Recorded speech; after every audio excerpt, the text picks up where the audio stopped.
Alô, alô Brasil! Sim, está começando mais um Depois dos Boletos. E dessa vez, mais do que nunca, um episódio super especial para vocês. Bom, para quem já me conhece, meu nome é Augusto Meu nome é João Felipe. e hoje a gente está aqui com o nosso primeiro convidado, uma estrela aqui da região de Santa Cruz do Sul e arredores.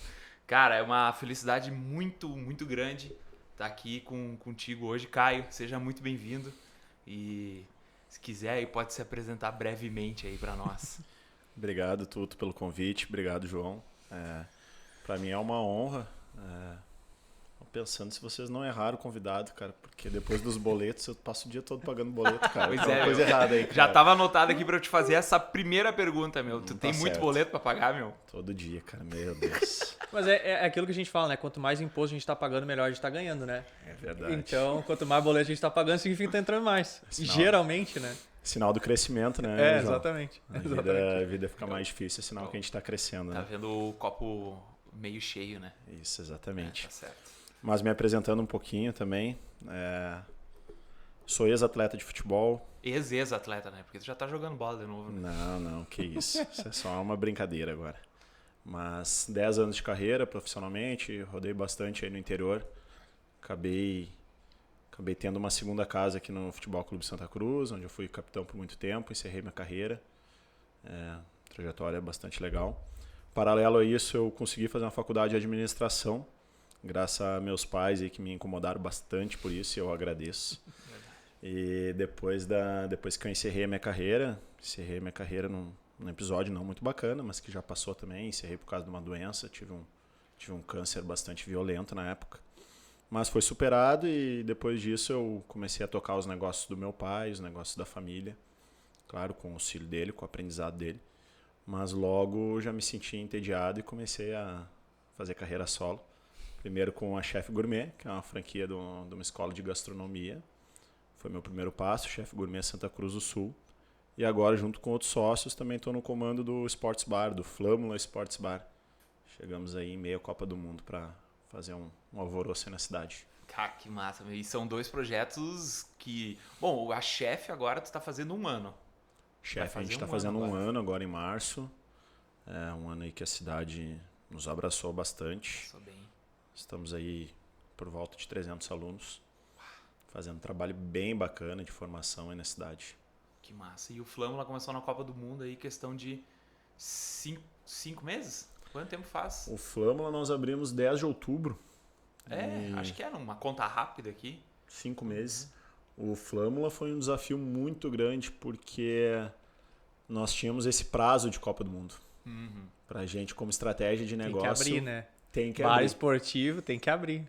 Tem que abrir. E ao mesmo tempo a gente tinha aquele negócio de querer abrir com tudo funcionando, com o layout todo pronto. Então foi uma correria muito grande, muito grande. A gente abriu assim, realmente em tempo recorde, para quem conhece a estrutura. O pessoal apostava que a gente ia estar abrindo por essa época, né? E a gente está aí com 5 meses de funcionamento já. Bastante bacana. Eu lembro da gente conversando antes ali.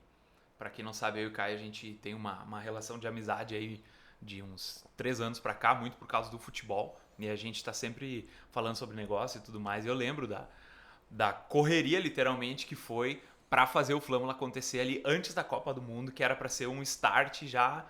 Cara, vamos aproveitar esse boom da Copa e realmente se confirmou, né? Foi um sucesso total ali a Copa do Mundo no Sports Bar, né? Foi, o pessoal, a única coisa que não nos ajudou foi o Brasil. Ah, né? não. Era só 4 minutos, cara. Era só 4 minutos, cara. Saiu antes. Não, e ficou chopp armazenado lá, ficou tudo. Ficou. A gente apostava no Brasil na final, né? E tinha 5 mil litros, até comentei com o Tuto esses dias. Nosso parceiro de Flâmula, né? Que é a Heineken, é bastante temático para esporte mesmo. A gente tinha 5 mil litros de chopp, né? Aí o Brasil acabou nos deixando na mão. Aí acabou sobrando uma coisinha. Mas foi bem legal esse processo de abertura no pré-Copa, porque a gente conseguiu já rapidamente, durante a Copa do Mundo, conseguiu viver aquilo que a gente queria viver no Sports Bar, né? Que era realmente torcer junto. Era incrível a energia assim, nos jogos do Brasil. A gente fazia toda a brincadeira ali de quando o Brasil fazia gol, quando o Neymar fazia gol. Então o pessoal ficava torcendo para beber junto quando acontecia o gol e comemorava. Uma troca de energia, assim, surreal, sabe? Um momento bem lindo. A galera veio, querendo ou não, carente por um negócio diferente, né? A gente saiu de um ano de eleição, boom pra Copa, o pessoal tava precisando se reunir de novo, falar um pouco sobre coisa diferente, né? Se abraçar de se novo. abraçar de novo, refazer as amizades que foram terminadas. E acho que foi uma boa. A gente sempre, acho que eu morei na Austrália há muito tempo, né? E lá bar esportivo é pra todos os lados. E aí quando comentaram comigo, eu falei, cara, era uma coisa que tava faltando muito aqui em Santa Cruz, né? E acho que a pegada do bar esportivo, cara, não tinha como não ser antes da Copa, né? Porque senão vocês iam deixar de faturar, para não dizer perder dinheiro, iam deixar de faturar porque era um momento para abrir, né? Vocês abriram durante os jogos, mesmo à tarde, abriram antes dos jogos, né? Vocês chegaram a fazer ingresso também? Como é que funcionou? A gente abriu, assim, acho que 90% dos jogos. Alguns jogos ali, da 1h da tarde, no meio da tarde, a gente não abriu. Aquelas partidas que não tem muito interesse, né? Mas a ideia já projetando assim o futuro, né? Mas a ideia para grandes eventos, Copa do Mundo, Olimpíada, é 100% transmissão agora. Mas é algo que estava muito em cima da hora para a gente conseguir atender, sabe? A questão de equipe é uma coisa bastante complicada. Então, mas sim, os jogos, respondendo a tua pergunta, João, os jogos do Brasil, a gente tem um jogo que foi numa sexta-feira, às 4h da tarde. Isso aí. Que a gente deixou 180 pessoas de fora. Que foi Brasil e Croácia. Acho que foi... Não? Não foi Brasil e Croácia. Foi um jogo da fase de grupos. Cara, teve um Brasil outro jogo Croácia que foi numa sexta. sexta-feira. Mas teve um outra sexta Não, também. e o que foi que aconteceu? Bares tudo lotado, tudo lotado, meu. Os empresários faturando, galera gastando. Cara, terminou a disputa de pênalti, parecia um deserto, meu, na cidade. Os bares que... Cara, fiquei sabendo de bar aí, de local de festa, que cancelou a atração. Cancelou tudo que tinha programado, porque a galera, meu, simplesmente broxou, todo mundo pra casa, vamos embora, triste, chorar.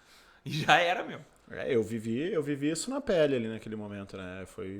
A gente passou exatamente por isso. A gente só não cancelou a atração. Mas tinha toda sexta-feira, tinha toda aquela festa programada pro pós-jogo, né? Então acabou sendo mais um clima de velório mesmo, sabe? Afogar as mágoas bebendo. Exato. Mas eu, querendo ou não, isso é empreender, né? Isso é empreender. Tu tem que lidar com essas variáveis que tu não sabe o que vai acontecer. Daqui a pouco ali aconteceu simplesmente questão de 5 minutos, foi tudo por água abaixo. O faturamento baixou, Copa do Mundo pro Brasil acabou. Os eventos que tinham tudo programado ali, Jogo do Brasil, Chopp, cara, e aí tem que ter aquela resiliência. O que foi que vocês chegaram a fazer uma reunião? Gurizada, a partir de agora nós vamos ter que fazer tal coisa. Sim. Falou tudo, né? Tu resumiu bem o que é empreender, né? O empreendedor acaba que por mais organizado que tu seja, tu acaba apagando incêndio, né? Boa parte do teu tempo, né? Ou tu tá apagando incêndio com pessoas, ou com os teus processos, com teus fornecedores. E nesse caso foi um momento que a gente teve que reagrupar forças, né? Porque nosso carro-chefe naquele momento era a Copa do Mundo. Então a gente teve que começar rapidamente a olhar para o outro lado, né? Aí citando alguns exemplos, a questão gastronômica, né? Dar um foco, uma ênfase maior em cardápio. A questão eventos para empresas, que é uma coisa que a gente trabalha bastante, até pelo espaço que a gente tem. A questão aniversários, eram coisas que a gente havia deixado em segundo plano, mas que a gente, pelo tempo, né, a gente havia priorizado a Copa do Mundo. Mas aí foi um momento de agrupar forças, né? E não só isso também, né? Diminuir a equipe, diminuir custos, né? Esse é o desafio, né? A gente trabalha com números, não tem como a gente esquecer isso. Então foi um momento de tornar a operação mais enxuta. Sim.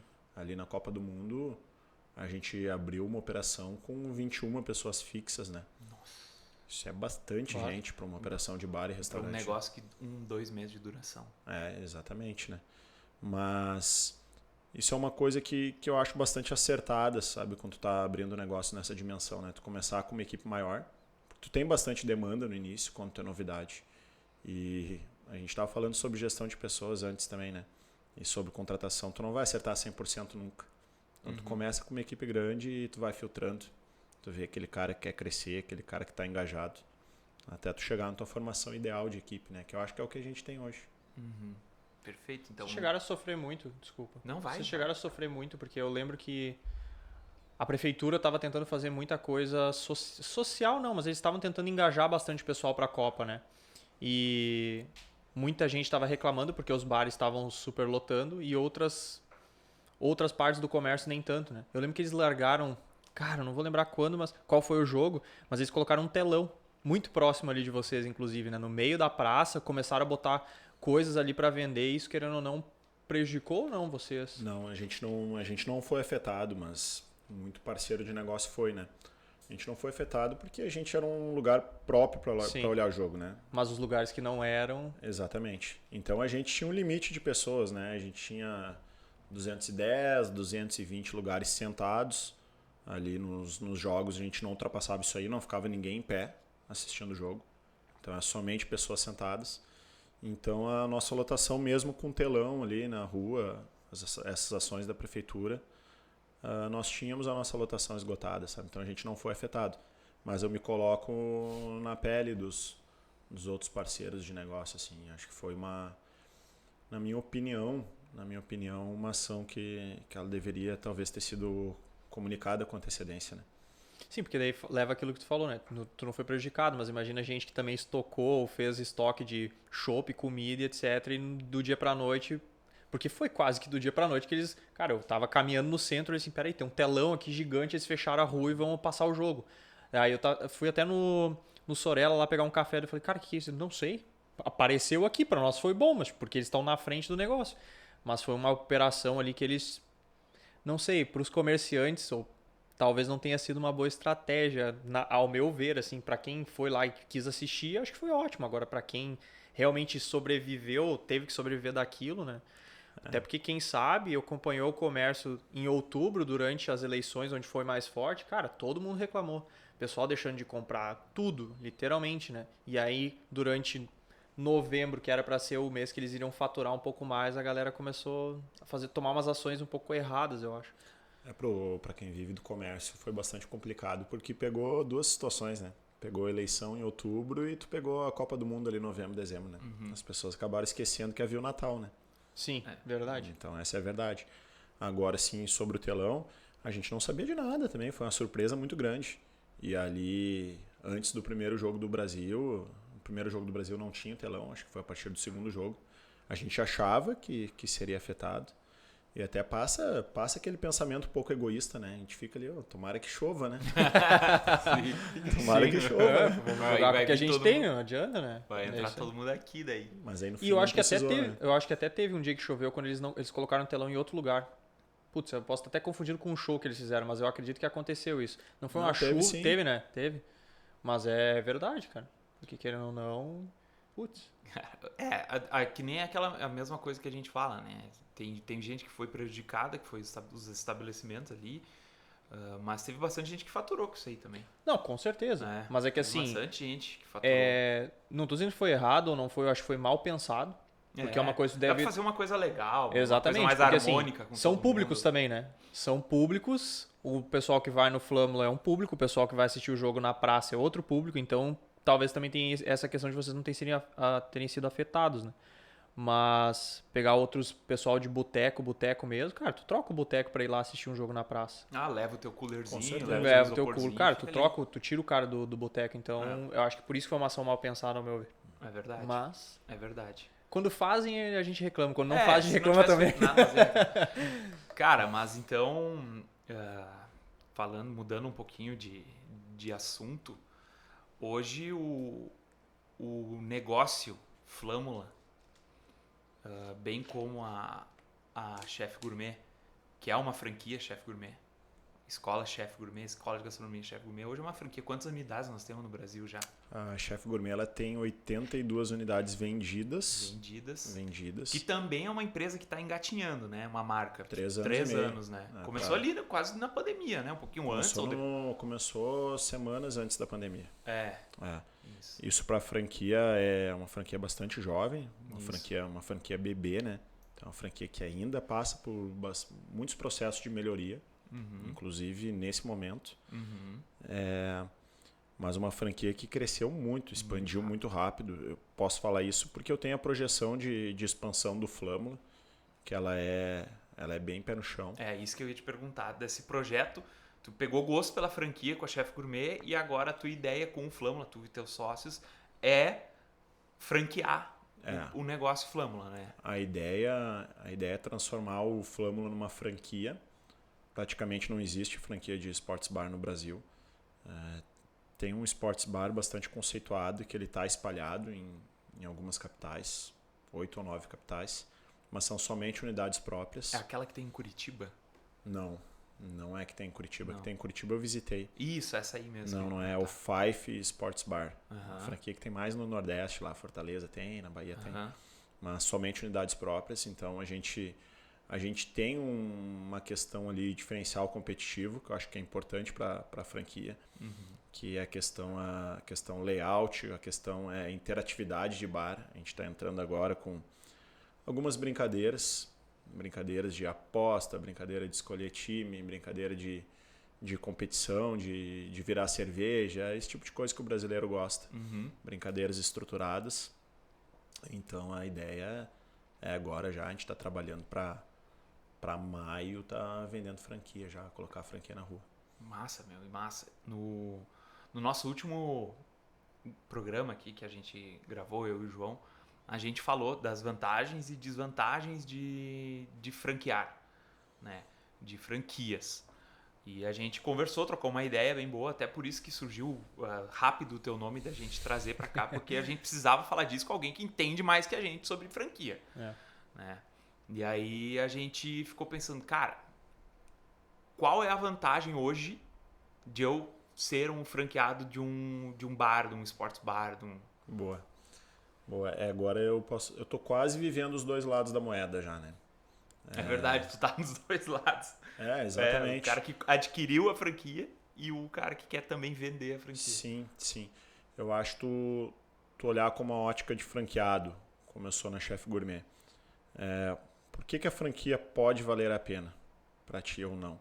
Né? Eu tô estudando franquia, né, por estar nesse processo de franquear o Flâmula. Para mim vale a pena quando vai ser o teu primeiro negócio. Esse é um ponto, né? Tu poder ter alguém que já validou um negócio, porque tu vai abrir uma franquia, o que tu vai olhar? Quais as cidades que ela já foi aberta, quais lugares que está funcionando. Isso é uma validação de negócio, não tem como fugir disso. Então esse é um ponto. Outro ponto, pela ótica de investidor, né? Tu tem um valor investido e tu visualiza um negócio que vai te dar um retorno maior que o mercado. Tu vai ter os teus comparativos de retorno, né? Vai pesar ali dois, três tipos de aplicação, vai pesar talvez uma taxa de retorno de uma compra de imóvel, de um outro negócio, e tu vai comparar com a franquia. Essa é uma outra ótica, né?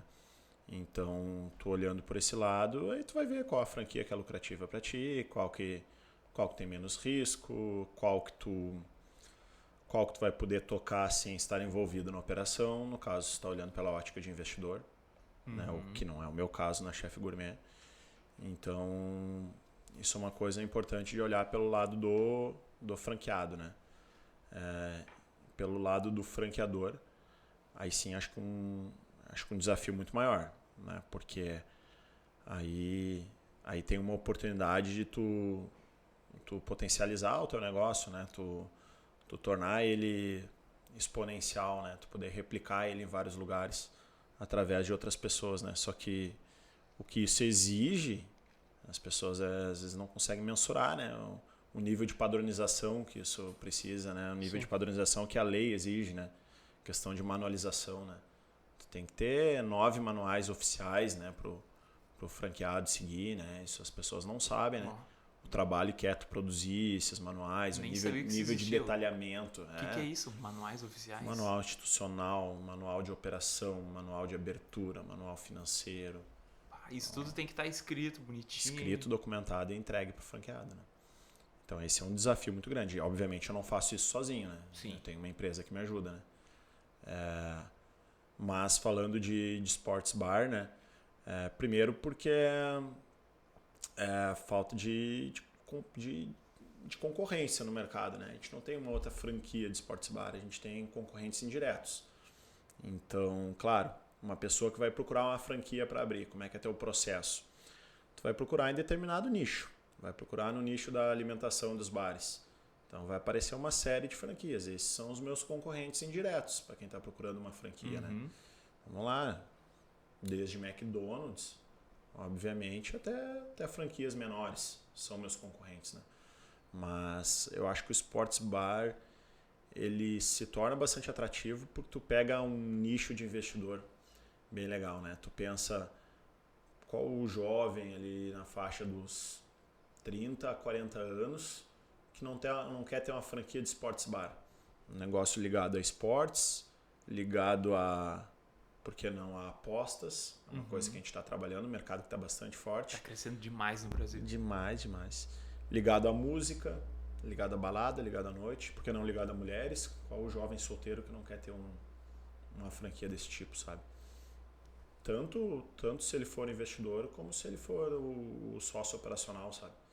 Então eu acho que tem um apelo muito grande pra gente captar franqueado. Acho que essa é a grande sacada da franquia do Flâmula, na verdade. Verdade. Vocês ali E também, claro, além disso, vocês já dão um baita de um atalho pra quem tá começando, porque eu me lembro numa coisa que tu comentou, que vocês tiveram bastante dor de cabeça no início, que foi ali com a questão da transmissão dos jogos. Para vocês terem acesso a todos os jogos nas televisões ali, sem ser um gato, né? Sem apelar para uma coisa legal ali e tal. E aí vocês tiveram que ir para São Paulo para negociar, assim, como é que foi esse... Essa é uma coisa bastante difícil, né? Porque, pensa, a gente tem 31 TVs. A gente tem 31 TVs, 30 TVs mais o telão, né? Tu fazer isso, tu operacionalizar essa transmissão de uma forma legal, né? A gente acabou optando pelo convencional, né? Tu teria 2 formas de fazer isso, 3 formas, né? Fazer isso no mercado negro, né? Imagina tu ter um negócio fazendo isso no mercado negro, né? Tu ter 31 gatos de Sky, né? 31 Sky gato. Essa é uma forma. A outra, tu ter diversos planos de Sky. É o que a gente tem. A gente tem 6 planos de Sky com 5 pontos, dá 30 transmissões, dá 30 TVs. Tá? É isso que a gente tem. Levando pro lado da tecnologia, tá?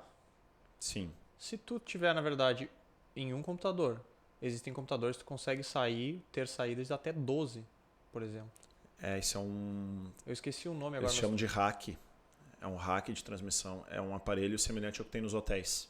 Isso aí. É isso aí. Essa era a terceira opção, que eu ia falar, é a melhor delas. Porém é mais cara. É mais cara? Possível, é claro, porque é uma plaquinha que não é barata. Funciona muito bem. Esse aparelho tu consegue, por exemplo, tu consegue ter, no nosso caso ali, tu consegue transmitir 31 eventos diferentes e colocar em cada TV o evento que tu quiser. Esse aparelho proporciona isso. Mas é um aparelho que ele já arranca de R$45 mil. O custo dele, fora de instalação, cabeamento, etc. Manutenção. A gente, com essas 31 TVs, a gente não consegue passar 31 eventos simultâneos. Algumas TVs elas se replicam, né?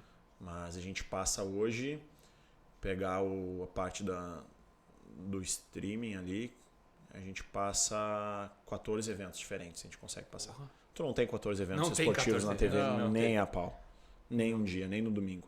Então é suficiente, mas ele não se torna tão operacional como o hack.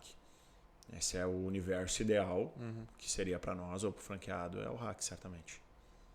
Para um start, acho que, cara, qualquer coisa valeria a pena, né? Primeiro, agora mais validado, agora tendo passado a Copa, e outra, quando é que vai ter, né? Que nem tu falou, é muito difícil ter um evento. Pode ser que nas Olimpíadas, e olha lá, porque nas Olimpíadas tu vai ter, beleza, vários esportes, mas eu duvido que vão ter 14 eventos ao mesmo tempo. Não tem. Na verdade, eu não sei. Acho que não tem. Eu posso estar falando besteira, porque eu nunca acompanhei as Olimpíadas tão de perto para saber se são... Não, mas acho que não, tu tem razão. Não tem. Então, tipo assim, talvez esse investimento nem valeria tanto a pena, a não ser que tu queira fazer um negócio fora do comum, né? É o universo ideal. Nesse momento a Phoebe tá aqui tossindo do lado da gente aqui. Não, ela tá tossindo lá no microfone, hein? Olha ali, mostra a Phoebe aí. Ela aparece? Sim, ela aparece entrando e saindo. Aí, Phoebe. Deixa Já tá indo embora. Vai passar calor lá fora agora. Phoebe não é o nome da tua? É? Essa aqui é Phoebe também. É o mesmo nome? É o mesmo nome. Pô, Sem ser combinado. sério? Sério? Eu fiquei pensando. Caso de cara. Friends, né, meu? Loucura, né? Loucura. Eu e o João tava conversando, daí nós falamos sobre isso aí. Que isso aí é um sinal de que tudo que a gente tentar fazer junto vai dar certo. Que loucura, velho. E Loucura. vai mesmo. E vai. Depois o boleto está aí pra isso. Depois Provar. dos boletos. Tem uns pra pagar aqui. Tu quer fazer um pix aí enquanto isso? Tem uns pra pagar. Tem uns pra pagar. Ah, cara. Bom, eu quero aproveitar aqui que o João tá vindo agora com um cafezinho. Quero agradecer a quem nos empresta de coração aberto os equipamentos que a gente tá fazendo a gravação hoje. Um abraço pra ti, Nicolas Nardi, o homem do podcast Externa. O homem agora que é aluno da Chef Gourmet e tá com o Instagram bombando, que é o @eu não sei cozinhar. TikTok. TikTok. Perfeito, desculpa. Errei a plataforma. Com o TikTok @eu não sei cozinhar.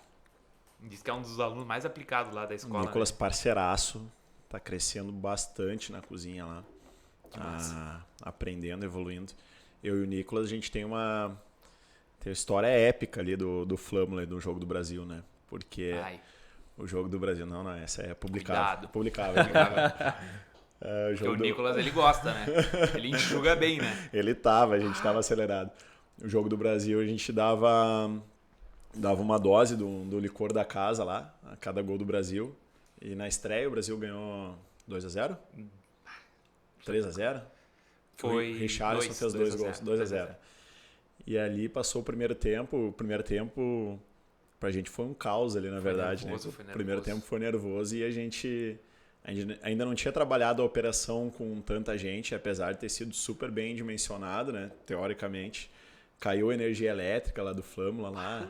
Foi um caos ali, foi 7, 8 minutos de tensão, né? Mas depois voltou e correu tudo normal. Empreendedor. E aí, enfim, daí no segundo tempo, quando deu o primeiro gol do Brasil, a gente passa com as bandejas, né? A gente passa com as bandejas, servindo o licor da casa. E eu já tinha passado na mesa do Nicolas, né? O pessoal já tinha passado e eu tava passando de novo. E daí ele falou, não, já tomei, já deu o primeiro gol. Já tomei do primeiro gol. Eu falei, não, mas o Brasil tá no ataque, já vai dar o segundo gol, pega aí. Ele, não, eu falei, não, pega aí, vai dar o segundo gol. Mentira. E daí cruzaram a bola na área, o Richarlison dominou e fez o gol aquele do voleio ali, instantâneo. Deu o gol. E ficou todo mundo no bar me olhando, assim, quem escutou, assim, tipo, quem é esse cara? Será que ele ouviu antes na rádio, alguma coisa Tava assim? aqui o tiozinho do informado. radinho aqui, ó. Tem o cara do Qatar informando ele aí, meu, que tá... Já foi. Que tá com a Logo empresa. eu, né, o proprietário do bar, aí eu já peguei e já tirei pra cima aquele licor lá, e o Nicolas nos abraçamos, saímos pulando, uma loucura, isso foi bem legal, cara. Que massa. Ai, meu, cara, deve ter muita história lá dentro do Flâmula, né? Com esses poucos meses aí de existência. Mas cara, até quero te perguntar agora, assim, uma coisa bem pessoal minha, assim, cara, como é que é tu ter um negócio, tipo, que envolve, cara, bebida, festa e coisa e tal, pra tu focar e saber que aquilo ali é o teu negócio, meu. Então, gira uma chave e o cara, tipo... É que tem muito aquilo, né? Bastante gente fala, eu gosto de beber, vou abrir um bar, né? E aí se torna uma loucura. Tem aquele que aprende no meio do caminho e tem aquele que bebe quebra. mais. Que quebra, literalmente, que quebra. Passa adiante, né? Basta a gente olhar a biografia aí dos maiores traficantes do país aí, né? Os caras não usam droga, né? Cara, Exatamente. Perfeito. Genial. É isso aí. Genial. Na verdade, sim, é importante porque, bom, eu e o Tuto, a gente tem uma amizade já há mais tempo, o Tuto sabe que é uma coisa que eu gosto. Eu gosto, bar, socializar, comer bem, beber bem, tomar drink, tomar um chopp gelado, isso faz parte da minha vida há um bom tempo. Só que quando tu tem um bar, quando tu tem um sports bar, tu tá sempre trabalhando. Por mais que esteja alinhado, se tu está lá dentro, tu tá trabalhando. Tu tá enxergando alguma coisa, tu tem que falar com o cliente como proprietário do lugar, então a gente tem que manter uma postura, né? Exatamente. Claro, eu tomo meu chopp, eu tomo meu drink, porém muito de forma controlada. Muito controlada. Praticamente assim, ó, só para socializar. Uhum. Não faço nada da forma como eu fazia quando eu estava só relaxando. Né? O que Então, tem que principalmente separar isso aí. originou o teu apelido Camisa, né? Eu acredito que tem bastante a ver, né? Tem bastante relação com isso. Coisas que eu não posso fazer lá dentro, né? Exatamente. Obviamente, né? Exatamente. Não faria sentido. Né? Não faria sentido nenhum. Ai, cara, não, é bravo. É bravo. Mas, isso aqui é outra coisa, que simplesmente não é... sou dono do negócio, peguei aqui, bebi e deixa assim. Vocês têm lá uma prancheta, um aplicativo lá que vocês vão anotando o que vocês vão consumindo, né? Nós somos 4 sócios, né? Oficialmente 4 sócios. A gente não dá para ser assim, né? Não pode misturar o teu caixa com... e a gente tem um acerto hoje que é comanda. A gente tira o pedido como qualquer cliente. Como qualquer cliente. Qual é a diferença que a gente fez na nossa operação? Muitas vezes a gente tem que estar lá dentro, porque a gente tem que ter alguém vendo o que está acontecendo, tem que estar alguém fazendo a parte social. Muitas vezes tu tem que estar consumindo para isso, tu tem que estar provando o teu cardápio. Agora a gente fez uma troca de cardápio, eu fui praticamente 3 semanas seguidas jantar lá todo dia, como cliente, pedindo cada prato como cliente. Não faz sentido eu fazer isso aí. E vocês não avisam lá o cozinheiro, esse prato aqui é pro Caio. De maneira nenhuma. Deixa assim. E não faz sentido eu ir fazer isso e pagar 100% do prato como cliente também, né? Sim, isso aí vai doer no meu bolso pessoa física, né? Exatamente. Então é o acerto que a gente tem. A gente tem 40% de desconto na comanda e a gente paga isso semanalmente. Simples, mas a gente não pega nada, nenhum pedido sem sair na comanda. Eu vejo que isso é muito bom. Muitos negócios quebram por causa disso aí. O principal índice que mostra porque as empresas quebram antes dos primeiros 5 anos é porque a pessoa não separou os gastos pessoais dos empresariais. E eu vi isso muito. Eu faço consultoria para pequenos negócios e, cara, 99,9% dos pequenos negócios os caras misturam. Não sabe o que é custo a luz do escritório sai do cartão de crédito às vezes do cara. É incrível, né? É incrível. Tu olha assim, cara, quanto que tu ganha? Não sei, depende de quanto que a empresa fatura. Peraí, então se faturar 100 mil, teu salário faz 100 mil. Você fica assim, cara, isso não faz sentido nenhum. E explicar isso para as pessoas às vezes é um pouco... Tá, mas e aí, quando o teu lucro, se tu quiser fazer um outro negócio, esse outro negócio às vezes não existe na cabeça dele. E por isso que quebra. Porque quando passar por uma dificuldade, não tem dinheiro. Eu digo assim, é incrível a gente pensar que hoje, né, com tanta informação, que nem tu falou, a maioria dos negócios, eles ainda são geridos dessa forma, né? Eu tenho uma visão, uma coisa que eu tenho lido bastante, para mim isso aí passa muito pela educação, né, do brasileiro, não, pela falta de educação do brasileiro no sentido de instrução, né, no sentido de formação escolar, né.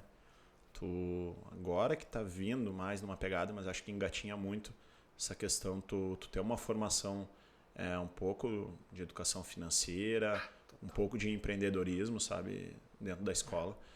É aquele negócio, para mim, é a maior verdade, né, que a porcentagem muito grande que acaba se destacando é a turma do fundão, né? Turma do fundão que... É a galera do business. É a galera do business. É a galera do business, do contato, do network, né? Tu acaba levantando oportunidade de negócio, sabe? Então, mas essa é uma coisa que falta pro adolescente ali, sabe? Falta ele ser incentivado a fazer esse tipo de coisa. Não é simplesmente só chegar no...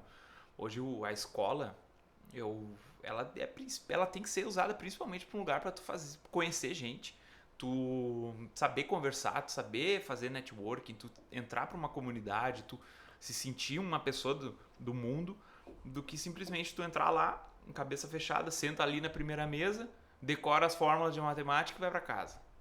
Cara, é isso que eu falo, meu. A turma do fundão é vida, meu. Tu foi da turma do fundão, João? Claro. Fui da turma do fundão, era jogado pra frente, voltava pro fundão. Não mas tinha jeito. É uma personalidade muito louca. Claro, tem os exagerados, né? Mas é aquela personalidade do cara que marca o futebol, do cara que organiza, vamos sair daqui, vamos tomar uma Coca-Cola no posto, pega o dinheiro com um, pega o dinheiro com o outro, organiza tudo. Cara, isso na escola não ensina, velho. Simplesmente ela não te ensina a fazer essa matemática. Então é muito louco. É muito louco. Cara, eu era o cara que emprestava dinheiro no colégio. A juros já. A juros, exatamente. Eu anotava os pedidos dos meus colegas, porque a mulher da venda, ela me conhecia e conhecia meus pais, e eu cobrava juros dos caras e ganhava em cima. Óbvio, pra mim, hoje eu sei que era um negócio, mas eu olhava assim, cara, eu só quero ganhar uma grana e não pedir pros meus pais dinheiro pra comprar as minhas coisas. Mandou bem, meu. Sim. Mandou bem. Mas tu botava o teu em risco, né? Botava o meu em risco. Então né? eu sabia quem tinha que... cara, se alguém não pagasse, eu falava assim, não, vamos lá, vou lá na tua casa, vou pedir pros teus pais. A Jota, né? Tá louco? Eu vou lá nos teus pais, e aí, não tá me pagando? Cara, perdi pouco dinheiro. Mais ganhou do que perdeu. Não ganhei dinheiro, né? Porque eu ganhava o lanche, então eu fazia a troca, né? Se a minha conta... Por isso que eu era obeso, né, cara? Gordinho, né? Gordinho e rico, meu. É, isso aí. Gordinho e rico. Gordinho e rico. Meu, muito bom, meu. Muito bom. E... vai, manda.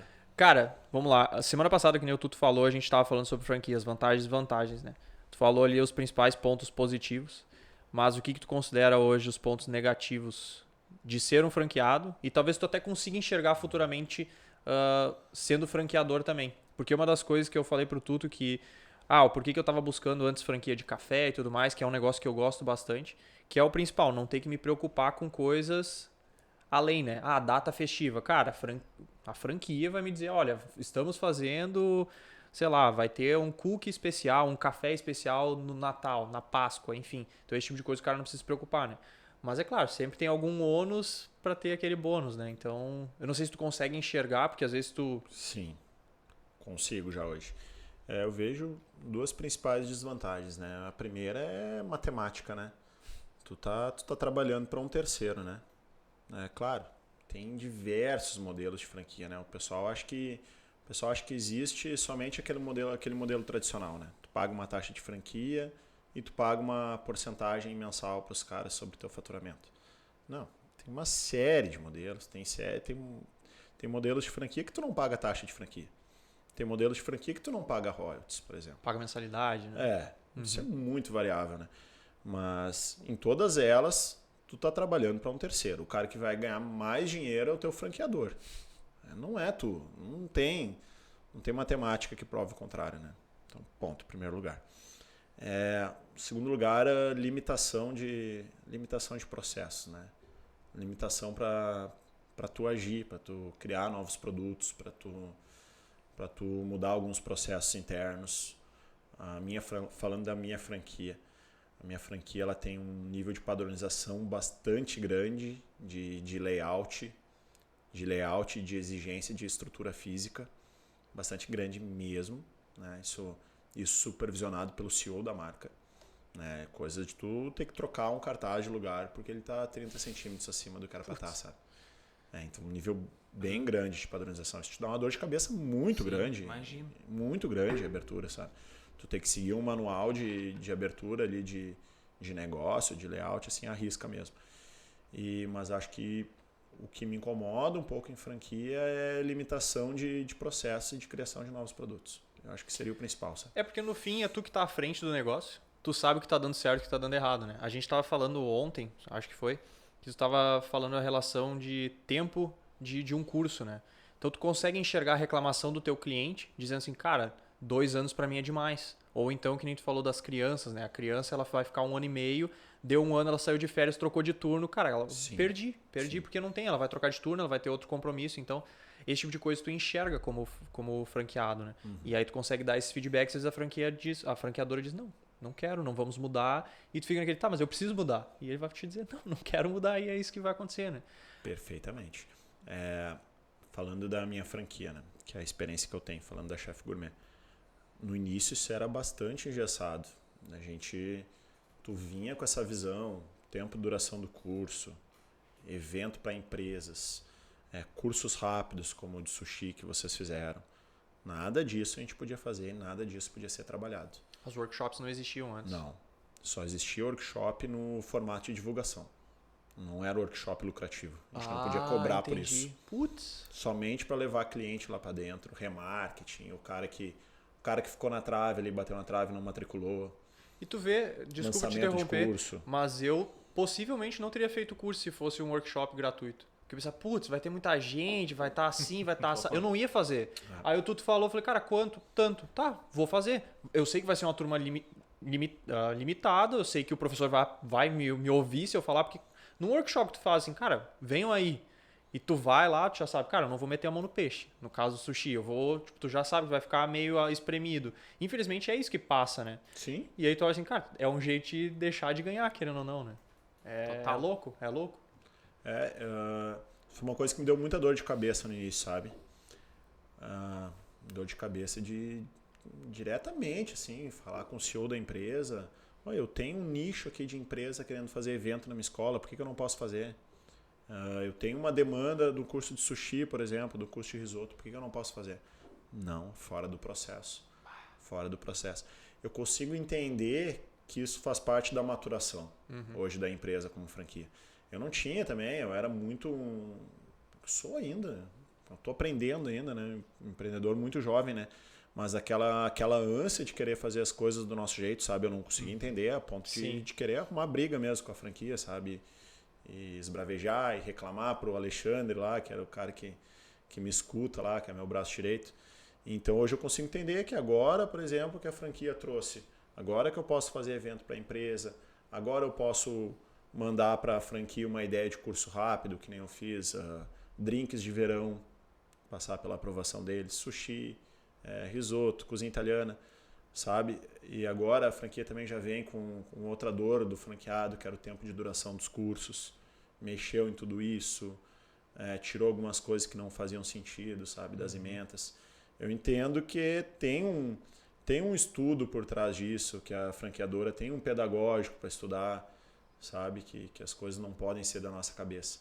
Mas, assim, tu não tem autonomia, né? Tu, como franqueado, tu optou por isso, né? Sim, tu optou. Tu tá seguindo um negócio que tá validado, né? Ponto. Tu vai ter que seguir. Tu pode levar ideias, mas tu vai ter que seguir o modelo de negócio dos caras, né? Para quem é operacional, que nem eu sou lá, não sou somente investidor, isso dá dor de cabeça, assim. Porque tem coisas que eu quero criar e tem coisas que eu quero colocar do meu jeito, sabe? Tem uma coisa muito interessante que se chama nível de cognição. Não sei se vocês já ouviram falar. É uma coisa que eu uso, que eu aprendi na Chef Gourmet, eu uso para contratação. O nível de cognição, se eu não me engano, da população, ela vai de 1 a 8. Tá? A maioria, 95% da população, ela tem nível de cognição 1 e 2. A pessoa que tem nível de cognição 1, o que ela faz? Ela simplesmente executa. Ela não consegue resolver problemas, ela não consegue lidar com nenhuma situação que fuja daquilo que ela foi orientada a fazer. Ela é aquela pessoa na tua empresa que tu vai dar uma orientação para ela, vai lá e faz isso. Muitas vezes ela vai fazer super bem, se ela é operacional bom, ela vai fazer, ela vai voltar e ela vai parar do teu lado sem fazer nada. Porque ela não tem iniciativa. Ela vai ficar esperando tu dar outra orientação para ela. Tem a pessoa de nível de cognição 2. A pessoa de nível de cognição 2, ela já vai conseguir resolver problemas. Ela vai ter o bom senso de lidar com algumas situações. Não, mas isso eu posso fazer dessa forma, que ela vai ser mais rápida, ela vai ser mais lucrativa, enfim. E tem o nível de cognição 3. O nível de cognição 3, ela já é a pessoa capaz de criar processos. Ela cria processos, ela estrutura empresas, ela consegue apresentar grandes melhorias. O que acontece quando tu é um franqueado nível de cognição 3 ou 4? Tu começa a enxergar muitos problemas na tua franquia. Se tu é o franqueado operacional mesmo, sabe? Se tu não é somente investidor. Se tu é investidor, tu colocou o teu dinheiro, tu investiu 500 mil na estruturação da tua franquia, tu quer aquele X por mês e se entrar aquele X por mês, tu tiver o teu operacional lá dentro, tá tudo certo. Agora, se tu é operacional como eu sou, aí tu começa a enxergar problemas lá dentro. Pô, esse processo tá errado. O processo comercial tem que ser de tal forma. Então, isso é uma coisa interessante, isso é uma coisa que eu descobri. É uma coisa que eu uso para contratação. Sabe? Por exemplo, um gestor, vamos falar de um gestor de escola. Um gestor de escola, ele não pode ter nível de cognição 1. Não pode. Senão não vai resolver nada. Só que ele também não pode ter nível de cognição 3. Senão ele vai questionar muito o processo. E vai bater de frente contigo, vai bater de frente comigo, com a franquia. Essa é uma coisa que começa a fazer sentido quando tu vê porque algumas pessoas elas entregam resultado por determinados períodos e depois param de entregar. Por exemplo, qualquer cargo ali, cargo de liderança, que seja um nível de cognição muito acima, ela vai se sentir subaproveitada. Ela vai querer criar a empresa dela, vai querer empreender, e ela vai pegar e vai sair, ou ela vai se sentir acomodada, vai parar de entregar resultado. São coisas que a gente não sabe, às vezes, por que acontece. Quando a gente começa a estudar isso, a gente começa a ver. E também, quando tu contrata ali um gestor, tá? Tu pegou ele no nível cognição 2, ele, durante o processo que ele está trabalhando contigo, ele aprende, porque eu acredito que esse nível de cognição ele pode ser estudado para a pessoa elevar de nível. Pode ser desenvolvido. E eu acredito que muitas vezes acontece isso, da pessoa que era nível 2, na hora que tu contratou ele se torna um nível 3, porque ele vê um mar de oportunidade ali daqui a pouco e vai viver o mundo dele. Quer voar com as próprias asas, né? Exato. E que é uma coisa totalmente normal, né? Cara, mas eu acho que isso é uma coisa que a gente até falou ontem, que tu vai criando essa pessoa e aí chega um momento que tu olha, tu pode deixar ele voar, ou tu diz, vamos voar junto, cara, tá aqui uma porcentagem a partir de agora e eu consigo me desligar do negócio, tocar outros negócios, porque esse cara ele vai viver o negócio a partir de agora, né? Só que tem gente que às vezes fica, cara, foda-se, vai embora aí, eu vou achar outra pessoa. Tem os dois lados da moeda, né? E eu acho que, se eu não me engano, foi o Joel J uma vez que falou, cara, tu tem que fazer os caras serem melhor que tu. E se eles forem melhor que tu, é o momento de tu dizer, cara, ou tu vai embora, ou eu vou te dar um pedaço do negócio. E tu tem a opção de fazer qualquer um dos dois, né? Eu acredito que pra quem quer ter vários negócios, a melhor coisa é essa. Tu cria o cara da forma que tu quer, ele sabe como tu gosta de trabalhar. Pode chegar um momento que ele vai te dizer assim, cara, vou abrir meu próprio negócio de qualquer forma, mas eu acho que é o melhor jeito. Putz, tu criar o cara exatamente como tu quer e moldar ele. Eu digo moldar é uma palavra ruim, né? Mas, tipo, ele entender como que tu funciona e como que tu gosta das coisas serem bem executadas. Tu, querendo ou não, tu te replicar naquela pessoa. É, exatamente. Pô, esse cara aqui tem um potencial pra ser que nem eu ou melhor que eu.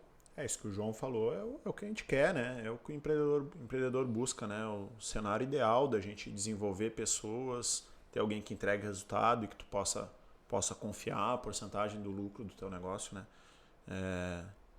Isso aí a gente trabalha para isso, acho, na verdade, né? Porque isso te permite te concentrar em novos projetos, ou se a tua ideia de vida não é essa, te permite dar mais liberdade de tempo, né? Acho que é o que o empreendedor busca, né? Com certeza. O João Tempo. também, liberdade de tempo e geográfica, né? Melhor de tudo. É o que eu busco também.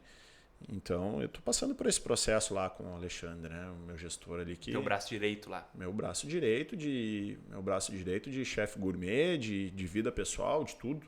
Cara, que rapidamente... Que aconteceu isso lá na Chefe agora, né? Pra quem tá vendo e não entendeu bem o contexto. Sim. O Caio tem o braço direito dele e que hoje o cara é muito bom e quer fazer o negócio dele, e tu tá passando pelo processo de substituir isso, Sim, né? exatamente. De trazer outra pessoa pro lugar dele, enquanto ele vai fazer o business dele agora. É um cara assim, um cara que montou a escola comigo, né? Teve no chão da obra comigo. Teve na Carregando contratação, lixo. montando equipe, carregando lixo. Uma história épica do Alexandre. E agora tá voando com as asas dele e eu fico bastante feliz com isso. E a gente fala muito bem, eu e ele, que é um até breve nosso, né? Logo a gente vai ser sócio em outro negócio, a gente vai ter um negócio junto, ou a empresa dele vai me ajudar a vender franquia do Flâmula, mas a gente vai trabalhar junto. O negócio de repente tenha ficado pequeno para ambição, para ver a empreendedora dele. Eu fico muito feliz com isso. Total. As pessoas elas precisam crescer e acho que tudo, muitas vezes, não tudo, mas muitas vezes as coisas têm um ciclo, né? Sim, com certeza. Agora vem uma nova pessoa também, orientada a resultado, que é o que a gente procura dentro das empresas. E esse é o processo. O Alexandre está fazendo o processo de transição lá, como deve ser feito. Dentro da escola, passando tudo passo a passo. Isso mostra muito a índole da pessoa também, né? Profissionalismo, né? Profissionalismo, por isso que com certeza vai ter vida bastante longa aí no mercado. Na hora de que ele tá contratar. Não, com certeza ele vai ter. E na hora de contratar, a pessoa. Tu tem que ver isso aí, né? Porque essa questão da índole da pessoa, tu não consegue ensinar para ela. Não. Ela já vem. Tu pode ensinar a fazer todos os. Como atender melhor, como converter um lead, como conversar com a pessoa. Mas a índole da pessoa, se ela é uma pessoa do bem e tal, isso aí tu não vai conseguir. Dificilmente tu muda. Então eu vejo que isso é um dos principais fatores na hora de contratar uma pessoa para trabalhar contigo. Cara, qual é que é o passado desse cara? Tipo, ele tem atitudes boas na vida dele. Porque isso é coisa que tu não vai conseguir mudar depois, né, meu? Cara, vai perder muito tempo também. Contrate caráter. Isso aí. Desenvolve pessoas. Era essa frase que eu tava procurando e não achei.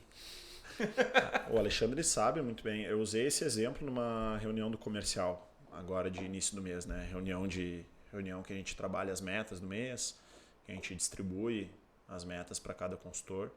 Então eu usei esse exemplo. O Alexandre, dos gestores que eu entrevistei lá atrás, lá em dezembro de 2021, que foi quando eu contratei o Alexandre, das 4 opções finais que eu tinha, ele era o cara que tinha menos experiência em comercial, era o cara que tinha menos resultado em comercial, era o cara, vamos dizer, mais introspectivo, que não é uma característica de um bom comercial, mas eu via e eu entendi, pela experiência que eu tenho com pessoas, que dentro daqueles 4 ele era o cara que mais tinha caráter. Mais tinha caráter e mais tinha vontade de vencer, tinha fome, sabe? Quando tu vê no olho da pessoa a fome, a ambição, foi por isso que ele foi contratado, ele sabe disso. E por isso que ele se desenvolveu tão rápido. Exatamente. Pô, questão de um ano e meio. Um ano e meio. O cara vai abrir a própria empresa, então... Que massa, mano. Que massa. É, muito bom. E já estão passando essa faixa aí de gestor ou já encontraram a pessoa? Já temos.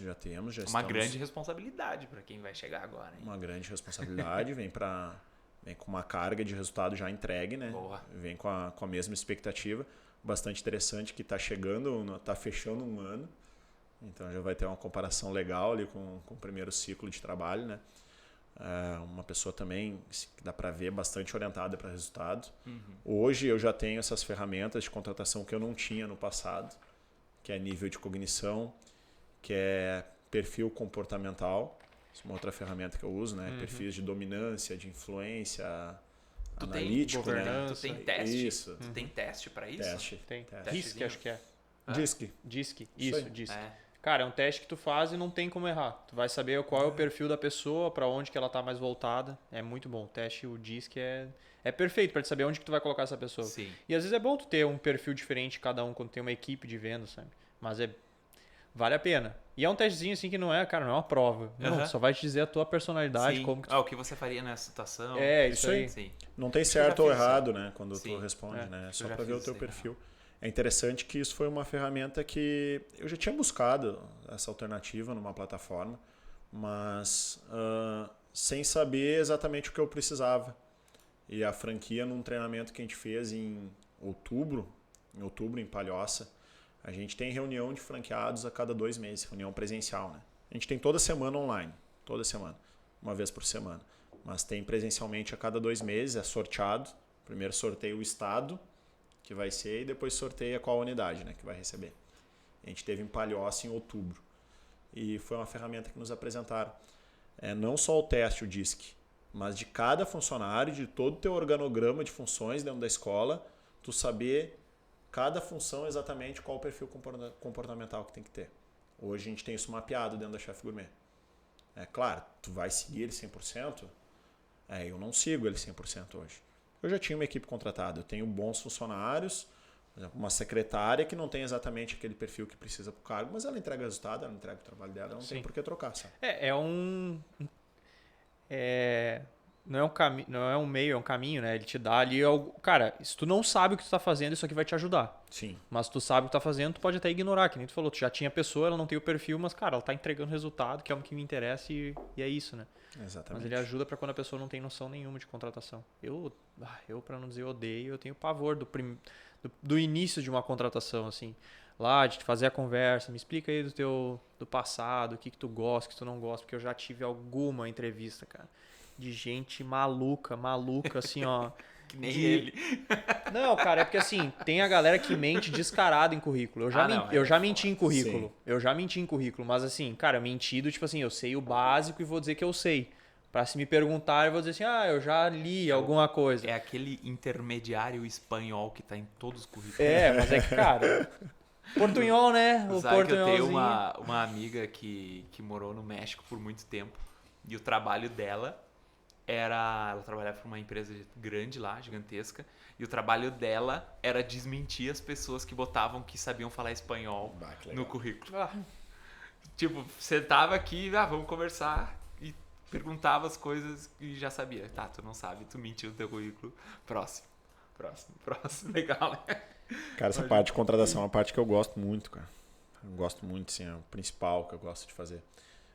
Por um bom tempo ali, eu não tenho mais tempo para fazer isso, não tenho mais braço. Mas alguns franqueados ali da Chef Gourmet, eles pediam para mim fazer o processo de seleção, sabe?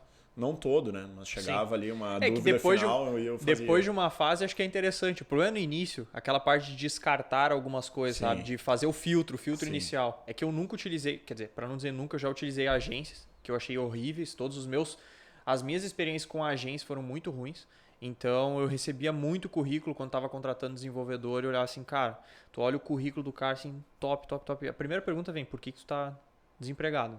Tipo assim, o que aconteceu? Tu dá a chance pro cara e vai conversar e, cara, 10 minutos já sabe.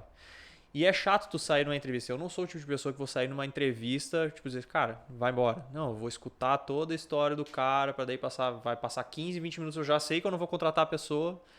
E aí eu fico assim, putz, perdi todo esse tempo, sabe? Então é por isso que eu não gosto, sabe? De passar, porque eu não vou falar na cara, nós não vamos seguir adiante, pode parar de falar, tchau, benção, obrigado. Eu abrevio, cara. Eu não consigo. Eu não consigo. Eu não falo isso, cara, mas eu abrevio, cara. Eu às vezes dá 10 minutos de conversa, eu já... Então tá, essa era uma primeira conversa inicial. Entraremos em contato. E já era. Eu já passei por umas aí que eu participei junto com o Borjão, com o Boris. Cara, e o Boris é um gênio do relacionamento, assim, meu. O cara, ele desde os 22, 23 anos, ele já contratava pessoas. Né, que ele era o dono lá do clube de mídia. Cara, e tu fazer uma entrevista de emprego com ele é a coisa mais linda do mundo, meu. O cara é o... E aí eu aprendi muito, meu, essa parte de abreviar, de dar sequência, da pessoa sentar lá e quando sair ele só te olhar assim, tu já saber tudo que vai acontecer a partir dali. Cara, é muito, muito bom, meu. Eu tive essa faculdade aí de entrevista que foi muito legal. Eu uso algumas ferramentas para abreviar hoje. Um telefonema, assim. O alarme do celular. Tô me ligando aqui, preciso sair. Eu já tive que passar por isso, cara. Capaz. O WhatsApp web aberto ali e mandar para minha secretária me ligar. Me liga aí que eu preciso sair. Mas eu digo para tornar o processo mais enxuto. Não sei como, por exemplo, tu aplicaria para programadores. Não é o meu... Sim. Não é um meu mundo nicho, totalmente diferente para nós, né? Que eu não entendo nada mesmo. Quer dizer... Um pouco. Não, é que agora é bem simples. É tipo assim, cara, gostei de ti, tá aqui o teste. Faz o teste, quando voltar o teste eu já sei se o cara sabe o mínimo ou não. Só que o problema é que os caras pagam gente pra fazer o teste, cara. Aí é foda. Aí tu vai falar na entrevista e fala assim, cara, como que tu me explica isso aqui? Não sabe explicar. E o chat GPT. Agora tem isso ainda, entendeu? Pô, tu viu que o chat GPT, um cara lá fez a entrevista lá, que tu mesmo postou. Sim, eu vi. Salário de R$1 milhão, meu, e o chat GPT aprovou o cara só fazendo as coisas ali direto, automático. Pois é, cara, e nós aqui. Cara, milhãozinho. Eu contrato hoje o meu processo de seleção mais... Quase sempre é para vendas, sabe? Que tem bastante rotatividade. O que eu faço hoje? Eu peço um vídeo. Primeira coisa que eu peço. Um vídeo de 1 minuto, tá? Contando sua trajetória e onde espera estar daqui a 5 anos. 1 minuto. Isso já é eliminatório. Eliminatório 2 pontos. Tem muita gente que nem manda. Por que não manda? Tem vergonha de mandar. Meu amigo, se tu quer trabalhar com vendas e tu tem vergonha de mandar um vídeo pro processo de seleção, tu já está descartado. Mas vai perder de conversar com um monte de gente. Não vai ser bom. Não vai ser bom. Se ela não consegue mandar um vídeo de 1 minuto, 1 minuto e meio ou 2 minutos explicando uma breve trajetória e onde você espera estar daqui a 5 anos. Então cara, muita gente não manda. Isso é muito louco, cara. Já filtrou muita gente. Filtrou muita gente. E tu vê, né, a gente... Bom, é que eu não sei qual é a idade geralmente tu busca de vendedor, né? Porque hoje, eu acho que no futuro isso aí não vai mais existir, porque a pessoa para pegar o celular e gravar vai ser comum, né? Quantidade de... Hoje Sim. a nossa geração nem tanto, mas a geração agora que tá vindo, cara, pegar o celular e gravar para eles é nada. É como qualquer dia, como comer. Por incrível que pareça, tem gente que não manda ainda, cara. E aí a segunda etapa eu mando o teste de perfil comportamental. Então isso aí já filtra muito, sabe? Sem tu conversar com ele pessoalmente, tu já manda o disque. Mando o disque. Faz online, lê 5 minutos. Então ele não sabe qual é o perfil que eu estou buscando, ele não tem como burlar, é um teste que não tem como burlar. Sim. Então ainda depois os candidatos que seguem para uma etapa mais adiante, eu ainda faço um outro disque. Que o disque ele tem vários modelinhos, né? Mas só para validar aquele primeiro, sabe? Sim. Mas assim, 95% ele dá a mesma coisa. Muito boa. Fica a dica aí, inclusive. Fica a dica pra ti, né? Não, é que pra mim não vai servir muito. Porque fazer o videozinho. Não, porque igual, cara, vídeo programador, já viu? Claro. Eu devo ser um dos únicos programadores que faz vídeo na internet. Cara, e as pessoas às vezes me olham, meus amigos olham assim, cara, tu tá gravando? Sim, tô gravando, fica quieto aí que eu tô gravando. Porque eu faz 2 anos que eu posto vídeo na internet, no YouTube e Instagram. Era horrível. Putz, eu mandava todo mundo embora de casa. Se minha namorada tava em casa, cara, sai de casa. Eu não podia estar em outro cômodo, sai daqui. Hoje eu já passo na rua andando, cachorro latindo, tô nem aí, entendeu? Porque a gente vai perdendo aquele medo da câmera e etc, né? Mas, e por isso que eu falo, programador, cara. Inclusive, olha, se tiver 2 aí, eu desconheço, cara, porque é difícil. A galera gosta muito de ficar... Bom, eles não gostam de vir trabalhar dentro do escritório. Vão fazer um vídeo. É um pessoal mais antissocial. Mais antissocial, mais tipo assim, cara, minha vida é dentro do computador, mas se eu tiver que gravar alguma coisa... E eu vou passar sempre por esses problemas dos caras. Agora com o chat GPT, então, meu Deus, os caras vão mandar teste tudo desenvolvido pelo chat, eu não vou saber. Vou passar igual pelos mesmos problemas. E, cara, eu tenho muita história de gente que veio, trabalhou. O recorde aqui foram 2 horas de trabalho. O cara chegou na empresa, trabalhou o primeiro dia, mandei lá pra ele uma primeira tarefa que era clássica de todo mundo. Ó, é assim que funciona o esquema da empresa, tal. Daqui 2 horas eu vou entrar em contato pra te ver, tirar as dúvidas. Entrei, ele falou, cara, não gostei, vou embora. 2 horas de trabalho. Como 2 horas. Isso? Como é que paga? Não paga. Nem paga. Tipo assim, cara, a margem de erro. Nem paga. Margem de erro. Nem paga, isso é uma loucura. Margem de erro. Eu tava vendo agora que existe um paradoxo entre a inteligência artificial e a mão de obra, né? Mão de obra humana. Quanto mais inteligência artificial tem, mais valorizado vai ficar a mão de obra do ser humano.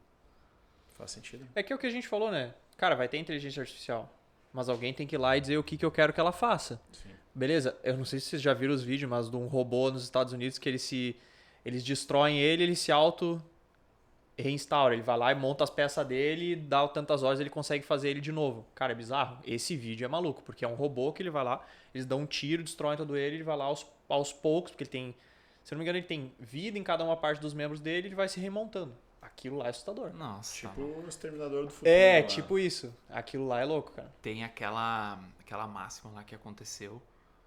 Puta, não sei onde é que foi, cara, mas que foi que eles criaram duas inteligências, assim, e quando elas começaram a conversar entre elas, eles desligaram elas. Facebook, né? É, Um teste do acho que foi Facebook. o Facebook. Ah, é? Eu não vi essa. Começou a se tornar perigoso na visão deles. Eles olharam assim, esses dois vão se matar daqui a pouco. Começaram a conversar entre elas, os robozinhos da inteligência eles É desligaram. no Facebook. Isso Tenho aí, certeza, eu Facebook. vi isso aí também. É, isso aí. Loucura, meu. Bom, se o cara Totalmente mais rico loucura. do mundo, o segundo mais rico do mundo, falou que era perigosíssima a inteligência artificial, eu acho que a gente tem que levar em consideração. O cara que conseguiu fazer foguete da ré, a gente tem que dar um pouquinho de consideração pra ele, né? Tem que entender. E eu também vejo que essa inteligência artificial, ele quis falar bastante na questão do automobilismo, cara. Dos robozinhos e coisa, porque é uma coisa que não pegou, né?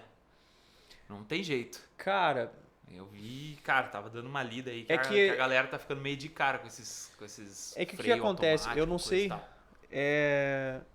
Você já, eu descobri há pouco tempo que aqui no Brasil a gente tem é alguma das versões do Fusion que, cara, é aquele carro lá, ele tem inteligência artificial ou sensores, né? Na verdade são sensores que tu coloca lá 100 km por hora, tu usa o volante, se chegar um carro na frente ele para.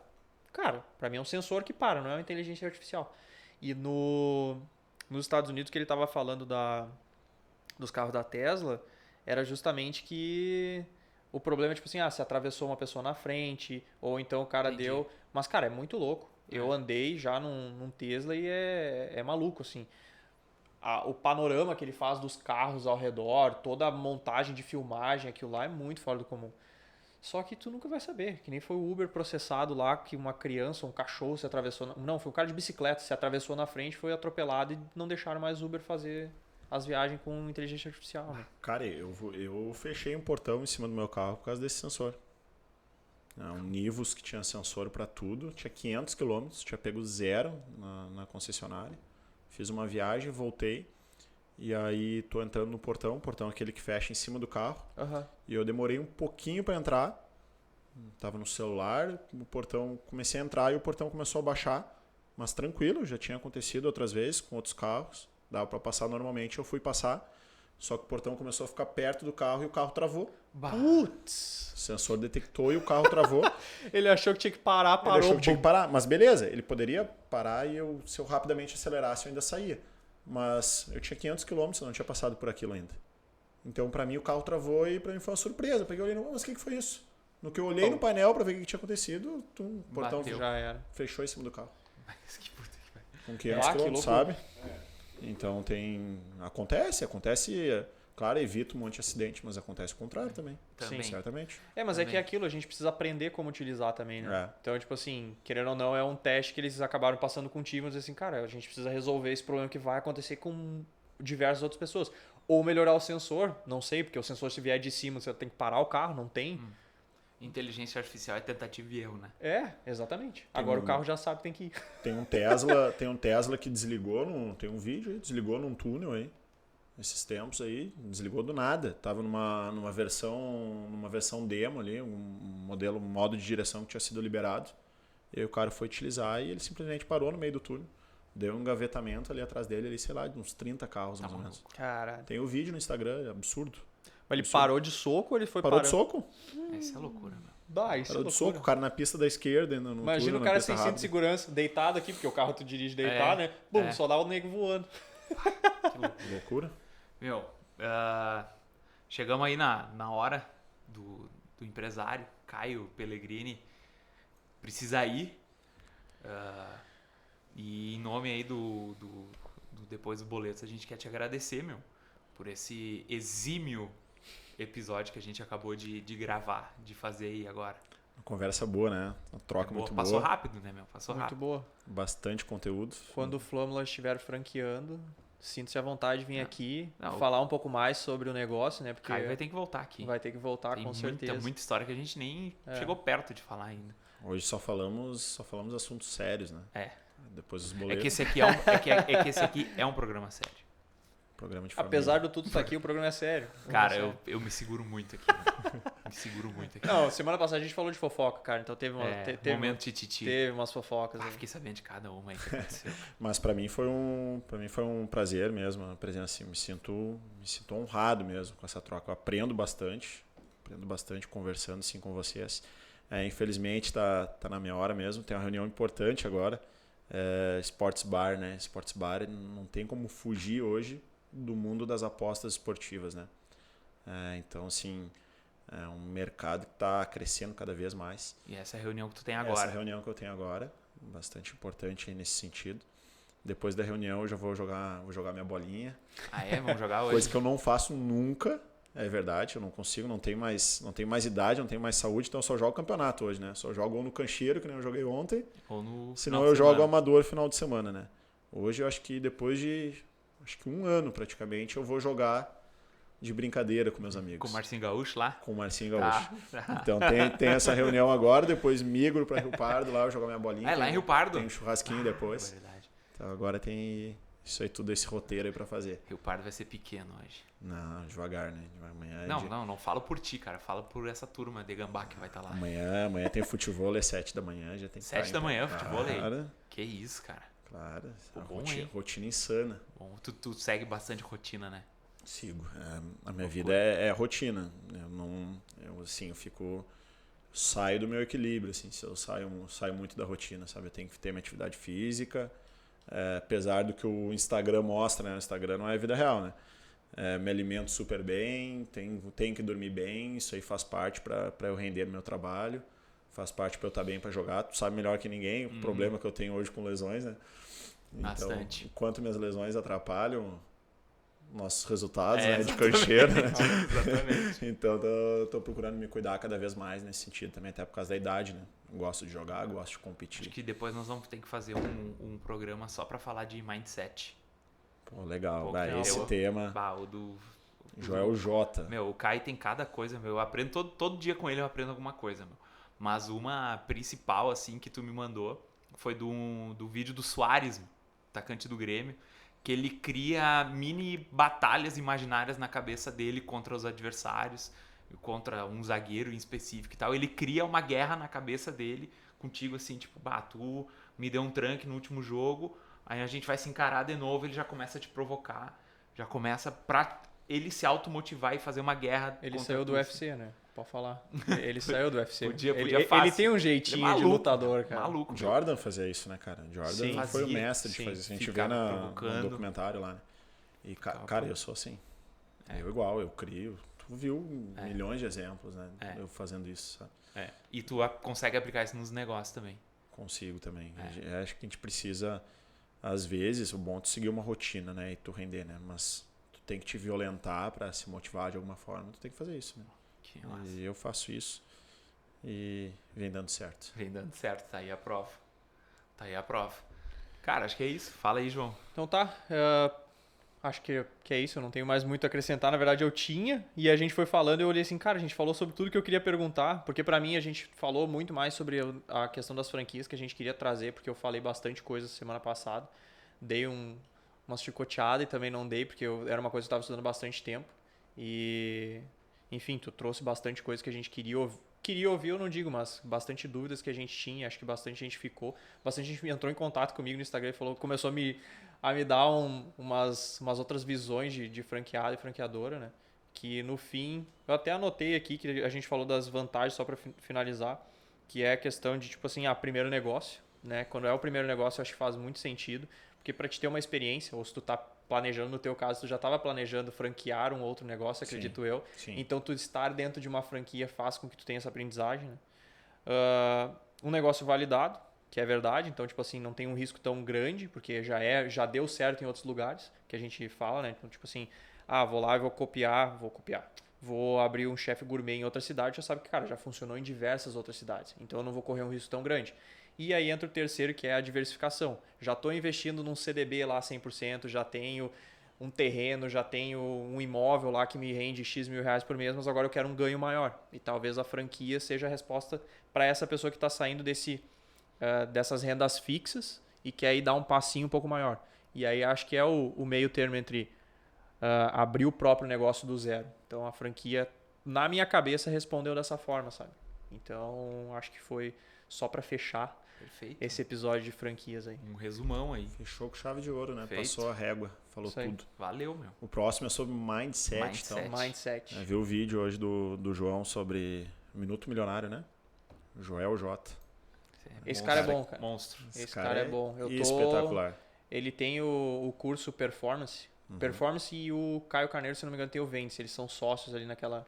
E, cara, eu tô mandando mensagem semanalmente porque eles vão ter, a princípio eles iam ter um curso presencial. Ano passado eu fui diversos cursos lá no Grupo Primo e eu quero muito, cara, porque eu fui no Powerhouse. No início desse ano teve o Powerhouse, que é um evento Flávio Augusto lá e alguns parceiros.